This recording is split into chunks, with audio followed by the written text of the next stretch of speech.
First ever factory outlet Mukunda jewellery KPHB Kothapet Khammam Somajiguda Hanamkonda. అందరికీ నమస్కారం. నా పేరు మాధురి. ఈ రోజు మనతో పాటు ఉన్నారు ప్రముఖ ఆస్ట్రాలజర్ సుభాష్ శర్మ గారు. నమస్కారం గురుగారు. గురుగారు, మాఘమాసానికి చాలా ప్రాముఖ్యత ఉంటుంది కదండి. ఇందులో వచ్చే పౌర్ణమి, మామూలుగానే పౌర్ణమి అంటేనే చాలా మంది ఇంట్రెస్ట్ గా చేస్తూ ఉంటారు. అలాంటిది మాఘ పౌర్ణమికి ఇంకా విశిష్టత, రెట్టింపు పుణ్య ఫలితం కూడా ఉంటుందంటారు.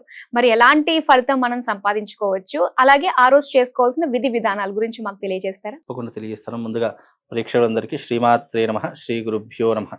ఓం జ్ఞాని నామ్నపి చేతాంసి దేవి భగవతి హిసా బలాయ కృష్ణమోహాయ మహామాయ ప్రయశ్చతి. మాఘ పౌర్ణిమ ఎందుకింత ప్రత్యేకత అంటే, మాఘమాసం అంటేనే శుభానికి సంకేతం.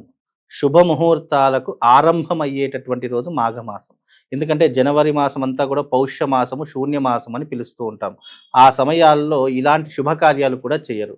అమావాస్య అయిపోయింది, మాఘమాసంలోకి అడుగు పెట్టాము అంటే పెళ్ళిళ్ళు, గృహప్రవేశాలు, నామకరణలు, తర్వాత అక్షరాభ్యాసం, ఇలా ప్రతి ఒక్క శుభకార్యం కూడా ఆరంభమయ్యేటటువంటి రోజు ఈ మాఘమాసము, శుభమాసము అని పిలుస్తూ ఉంటారు. అలాగే పెళ్ళిళ్ళకు కూడా చాలా ప్రత్యేకమైనటువంటి మాసం మాఘమాసం.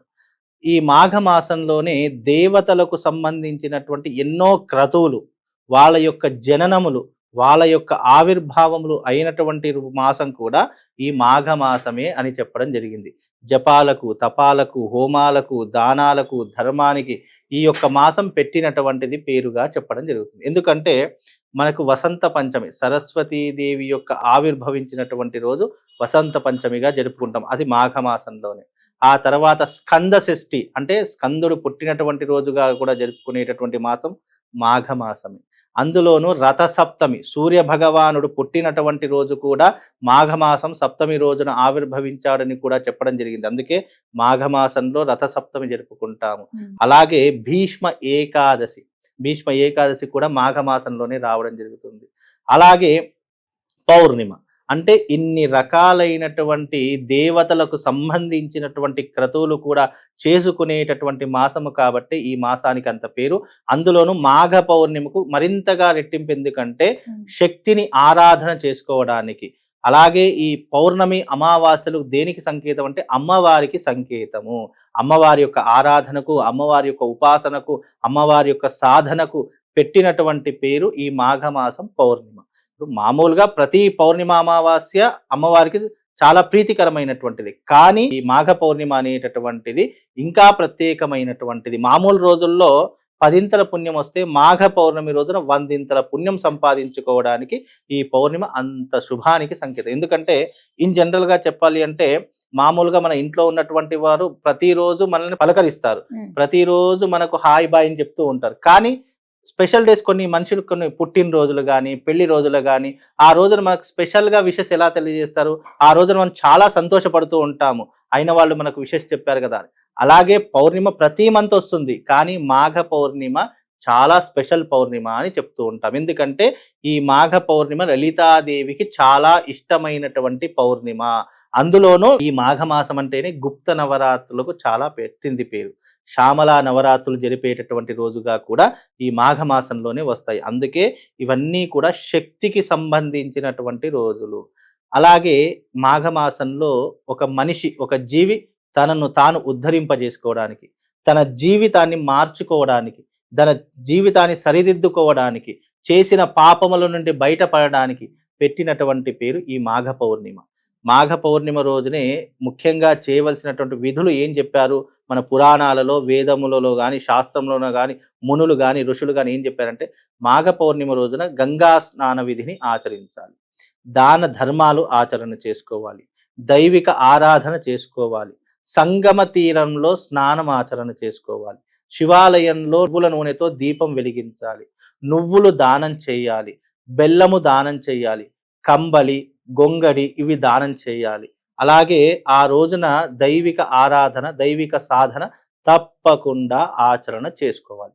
ఇలా చేస్తే మనిషి తన జీవితాన్ని ఉద్ధరింపజేసుకోగలుగుతాడు, చేసిన పాపముల నుండి నిష్కృతి పొందగలుగుతాడు. ప్రతి మనిషి ఏం ఆలోచిస్తారంటే, ఇది యాంత్రిక జీవితం, ఎవ్రీడే చేసుకోవాలి, ప్రతిరోజు చేసుకోవాలంటే ఎవరు చేసుకోరు. చేసుకోవాలనే సంకల్పం ఉన్నా మన యాంత్రిక జీవితం చేసుకోనివ్వదు. ఎందుకంటే మనకు ఉదయం లేచినప్పటి నుంచి ఉద్యోగాలు అని చెప్పేసి, ఇంటి పని అని చెప్పేసి, సంపాదించాలి, మనం జాబ్లోకి వెళ్ళాలి, ఇవే ఉంటాయి మనకు. ఇవన్నీ చేసుకోవాలి అంటే చేసుకునేటటువంటి వాడికి కూడా ఆ యాంత్రిక జీవితానికి అలవాటు పడిపోయినటువంటి వాడు చేసుకోలేడు.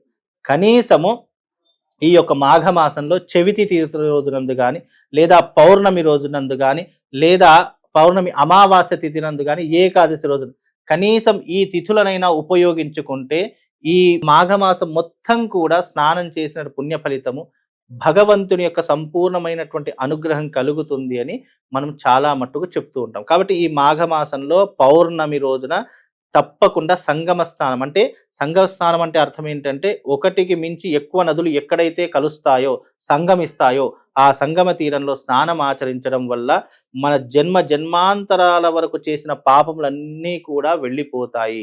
అది కూడా ఎప్పుడు చేయాలి? చాలా మంది బ్రహ్మ ముహూర్తంలో చేయాలి, బ్రహ్మ ముహూర్తంలో లేవాలి. అసలు బ్రహ్మ ముహూర్తంలో లేస్తే ఎలాంటి ప్రయోజనం కలుగుతుందని ఎవరికి తెలియదు. నిజంగా బ్రహ్మ ముహూర్తం ఎందుకు చెప్తాము అని అంటే గనక, మనం ఎప్పుడైనా పౌర్ణమి అనేటటువంటి దేనికి సంబంధించి చంద్రుడికి సంబంధించినటువంటి తిథి. కాబట్టి చంద్రుడికి సంబంధించినటువంటి తిథిలో మనము ఎప్పుడైతే చంద్రోదయం సమయంలో దాని నుంచి వచ్చేటటువంటి కాస్మిక్ ఎనర్జీ ఏదైతే ఉంటుందో ఆ ఎనర్జీ ఎవరు తీసుకుంటారంటే మొట్టమొదటిగా జలం తీసుకుంటుంది. దాని తర్వాత ప్రకృతి అంటే చెట్లు, చేమలు ఇవన్నీ కూడా తీసుకుంటాయి. ఎప్పుడైనా గమనించండి, చెట్ల పైన ఈ యొక్క నీటి పదం ఏర్పడుతూ ఉంటుంది. మరి అది ఎక్కడి నుంచి వస్తుంది? చంద్రుడి యొక్క కాస్మిక్ ఎనర్జీ నుంచి వస్తుంది. ఆ చంద్రుడి నుంచి వచ్చే కాస్మిక్ ఎనర్జీ ఏదైతే ఉంటుందో అది మొట్టమొదటిగా నీటి పైన, దాని తర్వాత ఈ వృక్ష జాతి మీద పడుతూ ఉంటుంది. నీటి మీద పడినటువంటి ఆ కాస్మిక్ ఎనర్జీ ఆ బ్రహ్మ ముహూర్తంలో చేసేటటువంటి స్నానం ఏదైతే ఉంటుందో, మన శరీరం ఎప్పుడైతే ఆ నీటిలో మునిగి ఉంటుందో దానిలో ఉన్నటువంటి కాస్మిక్ ఎనర్జీ అంతా మనిషి దేహానికి అంటి పెట్టుకొని ఉంటుంది. అందుకే కాస్మిక్ ఎనర్జీ, చంద్రుడు దేనికి కారకుడు? ఔషధ కారకుడు ప్లస్ ఆరోగ్య కారకుడు, మానసికానికి కారకుడు. కాబట్టి మనసు ప్రశాంతంగా ఉండాలన్నా, మనిషి ఈ యొక్క ఐహిక భోగ సుఖాల నుండి విముక్తి పొందాలన్నా బ్రహ్మ ముహూర్తంలో స్నానం ఆచరించడం వల్ల మనసు ప్రశాంతమవుతుంది. మనకున్నటువంటి 365 రోగాలు నయం కావడానికి ఆ యొక్క గంగాజలం ఉపయోగపడుతుంది. ఎప్పుడైతే సూర్యుడు ఉదయిస్తూ ఉంటాడో, ఎప్పుడైతే సూర్యుడు యొక్క తాకిడి నీటి మీద పడుతుందో ఆ ఎనర్జీ అంతా కూడా మాయమైపోతుంది. సూర్యుడి యొక్క వేడికి ఆ ఎనర్జీ అంతా కూడా మాయమైపోయి దాంట్లో ఉన్నటువంటి ప్రాణశక్తి కోల్పోతుంది. మీరు ఎప్పుడైనా గమనించండి, రాత్రిపూట ఒక మట్టి పాత్రలో నీళ్లు పోసి మన టెర్రస్ మీద కానీ ఎక్కడైనా పెట్టండి, అవి ఎంతవరకు పోసాయో అంతవరకు అలాగే ఉంటాయి ప్రొద్దున తీస్తే. అదే మనం ప్రొద్దున మట్టి పాత్రలో నీళ్లు పోసి సాయంత్రం తీసామనుకో నీళ్ళని ఇంకిపోతాయి. కారణం ఏంటి అంటే ఆ యొక్క సూర్య భగవాన్ యొక్క తత్వం ఏంటి అంటే ఏదైతే భూమి మీద ఉన్నటువంటి కాస్మిక్ ఎనర్జీ ఏదైతే ఉంటుందో అంతా కూడా స్వీకరించేసుకుంటాడు. మళ్ళీ చంద్రుడు వచ్చే సమయంలో మళ్ళీ కాస్మిక్ ఎనర్జీ భూమి మీద పడుతుంది. అందుకే మనం బ్రహ్మ ముహూర్తంలో ఏ పని చేసినా కూడా, స్నానం చేసినా కూడా, లేదు అని అంటే గనక మనం దైవిక ఆరాధన చేసినా, మంత్ర జపం చేసినా అది మనం జీవితానికి ఉద్ధరింపజేసేటటువంటిది అని. అందుకే ఈ మాఘమాసంలో చక్కగా గంగా స్నానం చేయండి. నువ్వులు దానం, మన పిడికెడు నువ్వులు మన చేతిలో ఎన్నైతే నువ్వులు ఉంటాయో అన్ని దానం చేసినా ఆ పిడికెడు నువ్వులు చేతిలో ఎన్ని గింజలు ఉంటాయో అన్ని గింజలు లెక్క పెట్టలేం మనం. కాబట్టి అన్ని తరాలు మన యొక్క జీవితం ఉద్ధరింపబడుతుంది. అందుకే ఆ రోజు నువ్వులు దానం చేయాలి, ఆ రోజున బెల్లం దానం చేయాలి, ఆ రోజున విశేషంగా వస్త్రదానం, పేదవారికి అన్నదానం, ఇలాంటివి చేయడం ద్వారా మనకేమవుతుందంటే మనకు తెలియకుండానే మన జీవితం ఉద్ధరింపబడుతుంది. మనిషి జీవితంలో పుణ్యం సంపాదించుకోవాలి అంటే అది 2 మార్గాల ద్వారానే సాధ్యం. ఇంకా నువ్వు ఏం చేసినా పుణ్యం సంపాదించుకోలేవు. ఒకటి స్నాన విధి, స్నానం ఏం చేస్తుందో మన దేహాన్ని శుద్ధి చేస్తుంది. రెండవది దాన విధి, దానం ఏం చేస్తుందంటే మనం చేసిన పాపాలను దూరం చేస్తుంది. ఎప్పుడైతే దానం చేసే గుణం ఉంటుందో వారికే డబ్బు ఆకర్షించబడుతుంది. నాకు డబ్బు కావాలి, డబ్బు సంపాదించాలంటే రాదు. నీ మనస్సులో దానం చేసే గుణం ఉన్నప్పుడే నీకు డబ్బు ఆటోమేటిక్గా జనరేట్ అవుతూ ఉంటుంది. నీకు దానం చేసే గుణం లేదు అంటే నువ్వు ఎంత సంపాదించినా నువ్వు ఆ ధనాన్ని తినలేవు, పరులు మాత్రమే తింటారు.